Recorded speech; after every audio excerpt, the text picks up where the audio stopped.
Je pense qu'en voyant la miniature, vous l'avez deviné, aujourd'hui on va se faire un bon petit PLS sur les looks de Chloé et Ali. On est parti, go pour le générique.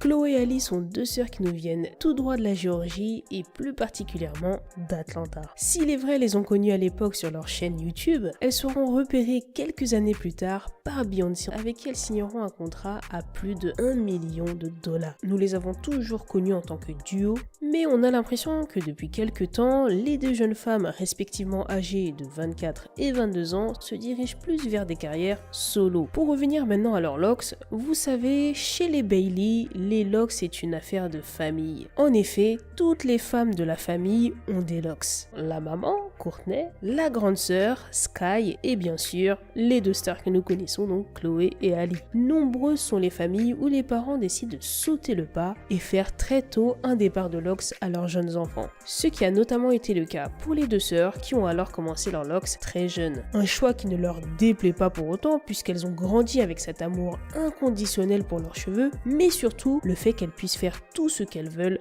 avec. Elles débuteront alors leur départ de locks à l'âge de 4 et 5 ans avec la technique du twist. Et ce n'est d'autre que leur mère qui s'en chargera. Avec ce type de départ, le choix du traçage est assez ouvert. Pour le cas des filles, j'irai plutôt sur un traçage aléatoire. Mais j'ai l'impression que leur traçage a été refaçonné quelques années plus tard, surtout pour le cas d'Ali, parce que lorsqu'on regarde sa ligne frontale, on remarque qu'on a une symétrie qui commence vraiment à se prononcer, quelque chose qu'on n'avait pas forcément avant. Comme vous l'avez compris, les filles ont plus de 17 ans de locks aujourd'hui. D'ailleurs, lors d'une interview, Ali Bailey avait souligné le fait qu'avoir des locks lui avait permis de s'affirmer en tant que personne, et malgré les discriminations qu'elle pouvait recevoir lorsqu'elle était plus jeune par rapport à ses locks, elle a appris en fait à accepter sa personne et à accepter ses cheveux tels qu'ils étaient. Vous savez, lorsque les deux sœurs ont eu leur départ de locks, elles étaient alors très jeunes. On peut comprendre que les deux femmes n'aient aucun souvenir de leurs cheveux naturels sans locks. Il faut savoir que cette situation s'est révélée être très frustrante pour Ali, puisqu'elle a manifesté sa volonté ou plutôt sa curiosité de porter ses cheveux au naturel et sans locks. So I've had my locks since I was 5 years old. My mom locked my hair when I was younger.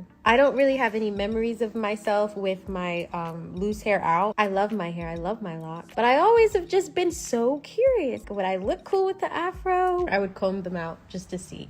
Bien que ce ne soit pas prévu pour le moment, les filles sont toutes les deux prêtes à retirer leurs locks si jamais elles se retrouveraient un jour avec des tempes totalement dégarnies. What I don't want to happen when you've been wearing locks for a long time and your edges begin to go away. Once we start to see those signs, it's time to shave it off. En ce qui concerne maintenant l'épaisseur, vous le savez, lorsque vous commencez votre départ, il ne faut absolument pas vous fier à l'épaisseur du jour 0. Lorsqu'elles ont commencé leurs locks, elles avaient une épaisseur qui était très fine. Quelques années plus tard, elles ont pris légèrement de l'épaisseur pour atteindre aujourd'hui leur pleine maturité. Donc si aujourd'hui tu viens de commencer un départ de locks et que l'épaisseur ne te plaît pas du tout, dis-toi que d'ici quelques mois, voire 1 an ou 2, elles vont prendre en épaisseur et peut-être que là, ça te plaira. La principale problématique que l'on peut avoir lorsque nos locks commencent à prendre de l'épaisseur, c'est le poids. Et ça peut très vite devenir très lourd à porter.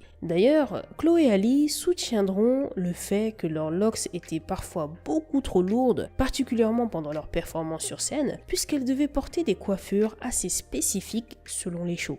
Au niveau de leurs soins maintenant, on a la chance d'avoir une multitude de vidéos sur YouTube, donc des lives qu'elles ont pu faire sur Instagram ou d'autres plateformes où elles répondent aux questions de leurs fans, et on a de la chance parce que certaines d'entre elles concernaient leurs locks. Et parmi l'une des questions les plus intéressantes qu'on leur a posées, ça a été de savoir quels étaient les produits qu'elles utilisaient pour entretenir leurs locks et les faire pousser. À part l'huile de ricin, elles ont également ajouté comme quoi leur maman leur faisait un petit mélange avec du beurre de karité, etc. Mais elles n'ont pas vraiment donné de précision sur les produits utilisés pour le mélange. Vous n'êtes pas sans savoir que les personnes ayant des locks peuvent faire l'objet de discrimination.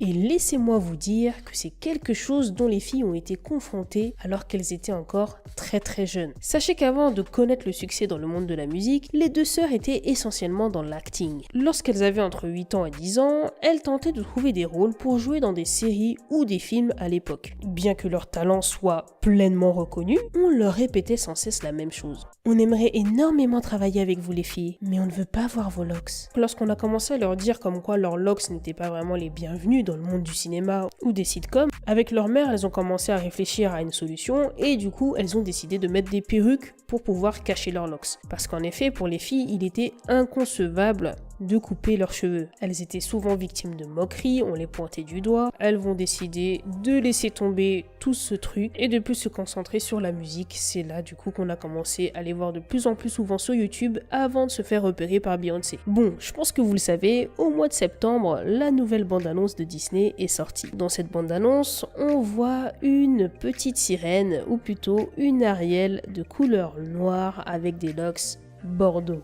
Et là, c'est la panique totale. De toute façon, on sait, tant que ça va pas dans le sens du whitewashing, ça va pas. Parce que lorsqu'on change des personnages historiques noirs ou arabes ou autres pour mettre des personnes blanches à la place, ça ne pose pas de problème. Mais sachez qu'il y a même un mec qui est allé jusqu'à faire une explication scientifique pour expliquer pourquoi est-ce qu'Ariel ne peut pas être noire. Je blague pas avec vous. Il a expliqué tout simplement qu'en fait les rayons du soleil ne pouvaient pas traverser la mer, il n'avait pas lieu de développer autant de mélanine, du coup Ariel ne pouvait pas être noire. Waouh!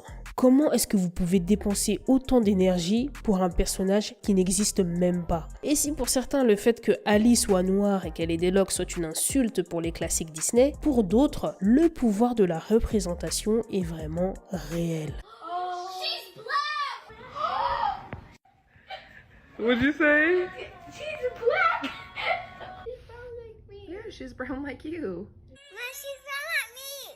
Yeah, she's brown like you. Ali ne devait pas porter de locks pour le tournage de La Petite Sirène. Le réalisateur du film lui-même, Rob Marshall, a voulu qu'Ali garde quelque chose qui la définisse, quelque chose qui permette de l'identifier. Et quoi de mieux que ses locks. D'ailleurs, par rapport à tout ça, Ali soutiendra que ses locks font ce qu'elle est. Pour elle, c'est son identité. Si je devais donner mon avis personnel sur la situation, honnêtement, qu'Ariel soit noire, blanche, etc., honnêtement, je m'en fiche. On est sur une fiction. Pourquoi est-ce qu'on va aller fatiguer notre énergie là-dedans? On devrait plutôt être content que certaines personnes puissent s'identifier au personnage. De toute façon, c'est la politique de Disney aujourd'hui, hein. Ils essayent de faire en sorte que de plus en plus d'enfants puissent s'identifier à leur personnage. Donc c'est tant mieux en fait, c'est très très bien. Mais bon bref, malgré tous ces moments difficiles, les bâtons dans les roues qu'on a pu leur mettre, etc., les deux sœurs ont réussi à prendre leur revanche. Parce que oui, s'il y a 10 ans, on leur refusait des rôles sous prétexte qu'elles avaient des locks, aujourd'hui, on les met en avant et c'est ça qui est beau. Donc voilà les Pretty Locksés, on est à la fin de ce nouveau numéro PLS. N'hésitez pas à vous abonner, à lâcher un pouce bleu et même à mettre un petit commentaire pour qu'on puisse parler de tout ça. En attendant les gars, je vous souhaite de passer une bonne journée. Ciao.